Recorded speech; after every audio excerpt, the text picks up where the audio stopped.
ಮಿಥುನ ರಾಶಿಗೆ ಜನ್ಮದಲ್ಲಿದ್ದರೆ ಅದೇ ರೀತಿಯಾಗಿ ಸಿಂಹ ರಾಶಿವರೆಗೆ 11ನೆಯ ಸ್ಥಾನಕ್ಕೆ ಬರ್ತಾರೆ.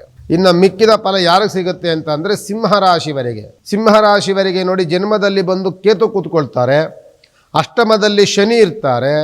ಇದೆಲ್ಲವೂ ಮಾರಕ ಅಂತ ನಾವು ಅನ್ಕೊತಾ ಇದ್ರೆ ಒಳ್ಳೆಯ ಯೋಗ ಸ್ಥಾನದಲ್ಲಿ ಗುರು ಬಂದು ಕೂತ್ಕೊಳ್ತಾರೆ. ಯಾವಾಗ ಗುರುವಿನ ಯೋಗ ಸ್ಥಾನ ಬರುತ್ತೋ ಶನಿಯ ಅಷ್ಟಮ ದೋಷ ಶಮನವಾಗುತ್ತೆ. ಅಷ್ಟು ಅದರ ಪ್ರಭಾವಗಳು ನಮ್ಮ ಮೇಲೆ ಬೀಳೋದಿಲ್ಲ.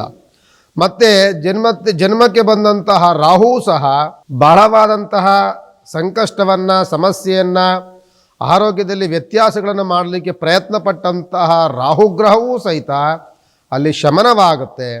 ಆಗ ನಾವು ಅಂದ್ಕೊಳ್ತೀವಿ, ಸಿಂಹರಾಶಿಯವರಿಗೆ ಗುರುವಿನ ಯೋಗ ಬಲದಿಂದ ನಿಮಗೆ ಎಲ್ಲ ವ್ಯವಹಾರಗಳು ಅನುಕೂಲಕರವಾದಂಥ ವಾತಾವರಣಗಳನ್ನು ಅದು ನಿರ್ಮಾಣ ಮಾಡುತ್ತೆ. ಶನಿಯ ದೃಷ್ಟಿ ನಿಮಗೆ ಆರಂಭಗೊಂಡರೂ ಆ ದೃಷ್ಟಿಯ ಗೋಚಾರಗಳು ನಿಮಗೆ ಆಗೋದಿಲ್ಲ.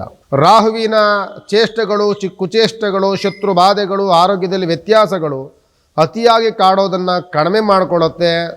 ಸಣ್ಣ ಪುಟ್ಟ ವ್ಯತ್ಯಾಸಗಳಿಂದ ಕೂಡಿರುತ್ತೆ ಹೊರತು ದೊಡ್ಡ ಮಟ್ಟದ ಆಘಾತಗಳನ್ನು ಉಂಟು ಮಾಡುವಂತಹ ವಾತಾವರಣ ಸಿಂಹರಾಶಿಗೆ ಬರೋದಿಲ್ಲ. ಯಾಕೆ ಅಂತ ಅಂದರೆ ಗುರುವಿನ ಯೋಗ ಬಲ ನಿಮಗೆ ಅನುಕೂಲಕರವಾಗಿರುತ್ತೆ.